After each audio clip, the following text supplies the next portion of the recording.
All right, hello everybody, and welcome back to the Ripple Podcast. In today's episode, I get to have a quick conversation with Jenny Teichert. She is part of a missions organization called One Challenge, the OC. Jenny has spent 26 years in South Africa, and in our conversation today, we're just going to unpack some of the creative methods she uses to empower and impact a small area in Finetown, Johannesburg. Let's jump in. Jenny, we're so glad to have you here with us. How are you doing? Good, thanks, Phil. For people who don't know you, would you share a little bit about who you are? Who is Jenny Teichert? Okay. Well, I am a mother of 4 grown children now. We have one daughter. She's married and has our first grandbaby. That's amazing. 3-month-old. And then 3 boys. 2 are married and 1 is living in the States, but 3 are here in South Africa. So that's amazing. So tell us tell us about your upbringing. Okay, yeah. All of that. Okay. Yeah. Well, I grew up in the Midwest part of the United States in a small town and went to church, grew up in church, Christian family. But it wasn't until my dad was transferred to Colorado, to the middle part of the U.S., and we started going to a different church. And there was a youth group, a really good youth group there, and a good youth pastor. And that really made an impact on my life and really changed me. I think the Lord really used retreats in my life, and it was on one of those youth retreats where I committed my life to the Lord and, asked Jesus to be my Lord and Savior of my life. Yeah. Sure, that's awesome. And it was a process from there. Yeah. But that was. So how did you find yourself living in South Africa? So, let's see. I met my husband when I was 21 and he was 22, and we were studying at the time, finishing up university. And he was studying electrical engineering and I was studying to be an oral hygienist. And he had done some missions work overseas, but my worldview was very small. Yeah. I just remember actually a lady, an older woman from Africa who had shared at a church potluck at our church and telling us what she was doing in the bush in Africa, and thinking, that's wonderful that she's, so courageous in doing this, but it's not something I would ever do, But when I met my husband, when I met Carl, he had taken a course called The Perspectives on World Missions. And I also took that course, and it really helped. It actually led our lives in a different direction, just because we learned what God's heart was for missions and his heart for all nations and all peoples, and kind of the biblical mandate for missions. So that really kind of took us on a different path. We were studying to be professionals, and then we started thinking, well, what if we used our profession to go into missions and go maybe minister in an area that's unreached or something? Yeah. But we really, after talking to some people who had done that, we really realized how difficult that was. And we started exploring different options and found an organization which we're with now. It's called OC, One Challenge. And they really have more of a Barnabas heart of coming alongside nationals and national leaders to do discipleship and equip them and teach and train for church planting and church health. And so we really liked their vision of just kind of coming alongside what's already happening in the nation. Yeah.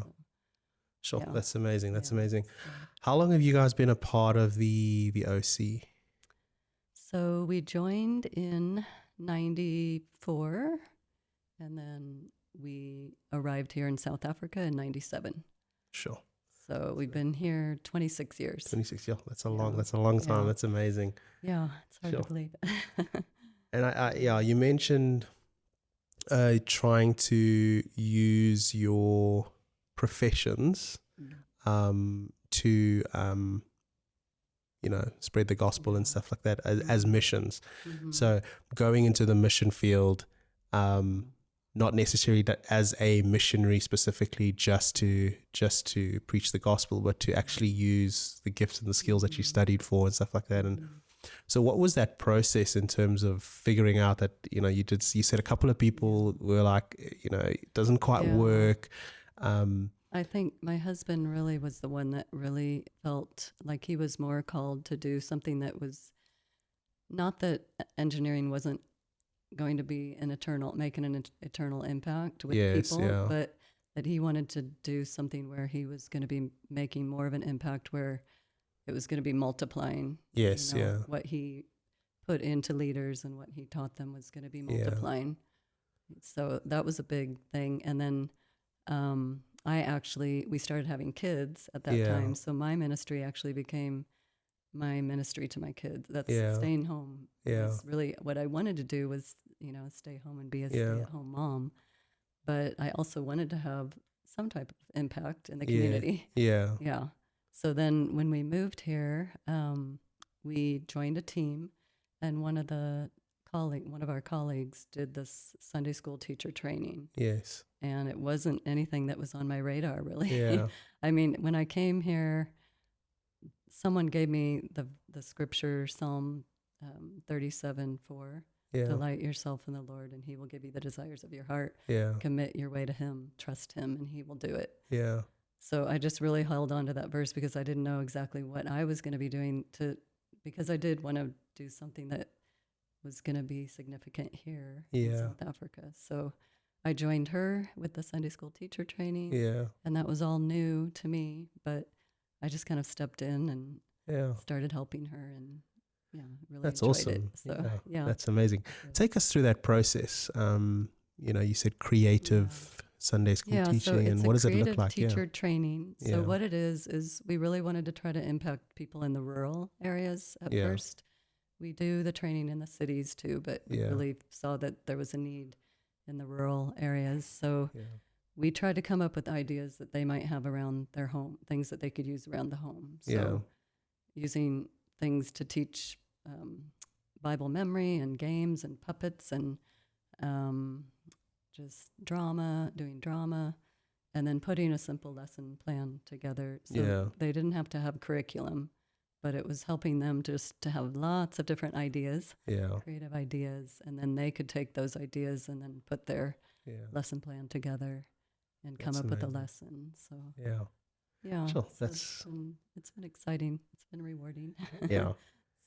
Seeing in terms of the rewarding side, how has that impacted you? Would you say, you're in an area where, you're doing all this training, you're trying to impact the community. How has that, in a sense, come back to you? And what's that been like? I feel more blessed. Yeah. Usually, we came thinking that we were going to give all these things, and which is often the case. You end up being more blessed in return. Just by the people, the connections you have. You see how they're impacted. You see how they're encouraged. Do you have a specific story around that you could share with us? That's something that sticks out. I think just the thing that I always think of is just the joy that maybe it's the African faces, just the joy that people really appreciate any little thing, any, little thing that they can get, any resource, any training or help or anything that they can get. And just how we've found people here who have so little to be the ones that are just grateful for the little thing, grateful for life. And then it just puts everything to perspective. Just that they wake up and say, I'm thankful for life. That's because they've seen so many difficult things around them, especially in some of the difficult areas we've worked in. So you've said, you've mentioned that you do the training, obviously still in the city, but you also go out into the rural areas. And so what are some of the areas that, this training has led you to and where you're involved? So when we first moved here, we actually wanted to learn Zulu. So we went into Soweto and tried to learn. We had helpers that were helping us learn, but we went to church in Soweto. Yeah. And so they didn't really have a Sunday school Yeah. program there. So by default, I kind of started a Yeah. program there. So we did do a lot in Soweto and then in Zimbabwe and Swaziland and a lot in Soweto, though. Yeah. More in Soweto. Yeah. And then Limpopo Yeah. area. Yeah. Awesome. That's amazing. So, Tell me yeah. about the cultural experience of church. I'm sure that's something that would have been either a massive shock or something really exciting that would have been an experience for you. And I think you would have had really young kids at the time as well. Share a little bit about that. Yeah. We had some interesting experiences. So I can remember one time visiting a church and our kids were really little and they were translating. Yeah. So one leader was translating from Zulu into Sotho. It wasn't even English. Yeah. And it sounded like they were arguing. And my daughter just started crying and she was sitting down the aisle from me. And I told the translator next to me, I said, tell her not to be afraid. They're just, they're speaking the message, but it was just, they were very excited. Yeah. And then, it was long services. Yeah.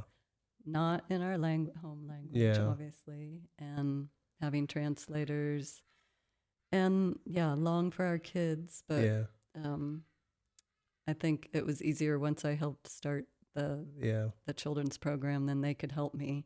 Yeah, they could be involved. That's amazing. They didn't have to just sit for 3 hours. But sure, that's amazing. Yeah, it was fun. And so now you're involved more in the area in Finetown. Mm-hmm. Would you share with me just a little bit? What is that ministry that you're involved in now? And so Finetown there's a lot of needs. Yeah. There's about 30,000 people. It's an informal settlement. And we were first invited to help with some of the ECDs, the preschool principals. One of the pastors in the area wanted us to come and just help the teachers to get ready, help their children to get ready for grade 1. They didn't have a lot of resources. Yeah. So one of my colleagues was also a teacher, so I would go with her, and she did most of that, the workshops that we did, and then they asked me to do more teaching the children teaching the teachers how to teach more Bible lessons. Yeah. So that's what my role was. But while we were there, we, through a short-term team that came to visit, this pastor that we work with introduced us to this Soranang, which means joining hands, Soranang ministry. Yeah. And what it is it's an orphanage. It's a woman, an 80-year-old widow, who has 10 orphan children that she's been caring for probably over 20 years. Some of them are now in university. That's amazing. So she lives with these orphan children, and then she started this ministry to go out into the community and care for the sick. So she has, it started out with about 20 or 30 caregivers that I was working with. I think at that time was when my kids were older, and some of them had already gone to university. So I had more time, and some things in my life had also happened where my mom had passed away. I had discovered I had an illness, actually, and I started asking myself, you kind of start thinking about the rest of your life and how you want to make an impact and where you want to serve. And so I also thought no one really knows your story. That was another thing that I started thinking, I really want to find out what their story is, because no one knew my story kind of thing, So, and you learn so much about someone, you learn so much from each other too. So I think those were some things that kind of made me shift and start thinking more seriously about, where do I want to make an impact? How it started was I was just asked to go and walk with them. I actually had an interest in finding out what they actually did. So I just walked the dusty streets of Finetown one day with them, and I saw how they just walked and walked and walked in the community. from one patient to the next and just help them bathe, help them make sure they take their medicine, they help clean their house. Yeah. And it was just heartbreaking. There would Yeah. be, some of the things I've seen were patients laying on mattresses that couldn't move, that were paralyzed, TB patients that have swollen legs, and bedridden patients who don't even have any family. Like they have little kids that can't even care for them. So the caregivers came in and just kind of stand in the gap and help care for them where the parents and maybe some of the family members aren't able to. And, Sure, that's so amazing.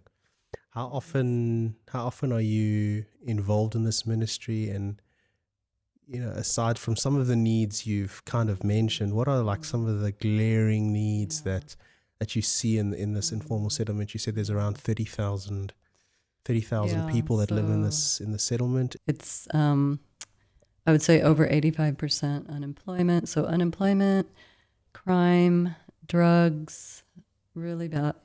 It's just getting worse with the drugs, with the kids, alcohol.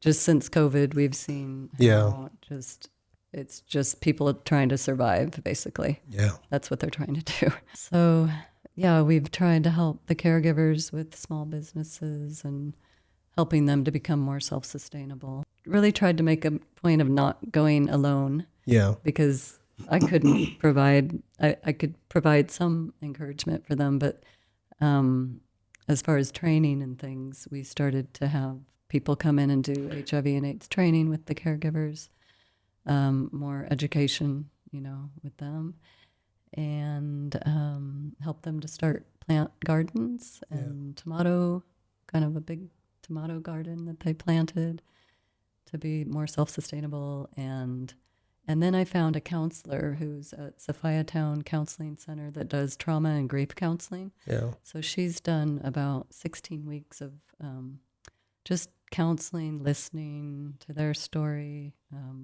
We also had a time where we just listened to their story and had them, we interviewed them and had them tell their stories. And then we told our own stories so that we could just connect with the caregivers. And then my daughter and her husband did a small business training, kind of an entrepreneurship business training for them to help them learn how to save, how to budget, see what they have, what they can start with. It's not easy. But we just keep trying different things and trying to encourage them. And then I think my biggest passion is doing Bible study with them. Discovery Bible study, and helping them to discover the scripture on their own. That's amazing. That's what I'm hoping will multiply, and that they can help their patients, just give their patients hope through the word. No, that's so good. With you sharing your stories and hearing stories from some of the caregivers, is there a specific caregiver who's maybe their story has really resonated with you the most? And I said you did say as you kind of went on, your heart was changed in a sense where you were drawn more to the kids and the area and helping people. Was there a story of one of the caregivers that you spend quite a lot of time with that, their story has impacted you? A lot. Would you kindly share that? A gal, her name is Lovey. She got that name. Her name was No Lutando. Okay. But when a short-term team came to visit, they were walking with the caregivers, and she was an older lady that gave this younger caregiver the name Lovey. Oh, that's amazing. So I met her after this other woman had given her that name. And she's such an open person, very, very positive. And young at the time. She was probably 24, 25, maybe younger when I met her. And she didn't have a father. She shared her story, how difficult it was growing up, how they didn't have anything. But she just was so motivated and just eager to learn. And there was another woman who came who saw her life and really wanted to put into her life. Yeah. And she had mentioned that she wanted to be a nurse, this caregiver. And so through the funds of this woman, she's been able to study and become a nurse. Sure. That's amazing. Yeah. That's great. And provide for her mom and her Yeah. sisters. And yeah, she's just an amazing Sure. person. That's awesome. How often are you in that area? Do you go through? How can people, if people are looking to get involved and to help? Yeah. So I go about twice a month on a Thursday morning from about 9 to 12, just in the morning. And people can come, and sometimes we'll walk in the community with the sick, visiting the sick patients, pray for the sick people. That's one thing, if anybody's interested in doing that. Or just coming and walking and just learning from the caregivers. Any skill that anybody has, they're welcome to bring. We've had people bring self-defense skills for the caregivers. We have a woman from our church actually this Friday. She's coming. She has a business growing trees. She's going to come and plant 35 trees. That's amazing. In 3 different schools in the community. That's amazing. I think they love any visitor that I bring. They just love it. Yeah. So. Yeah.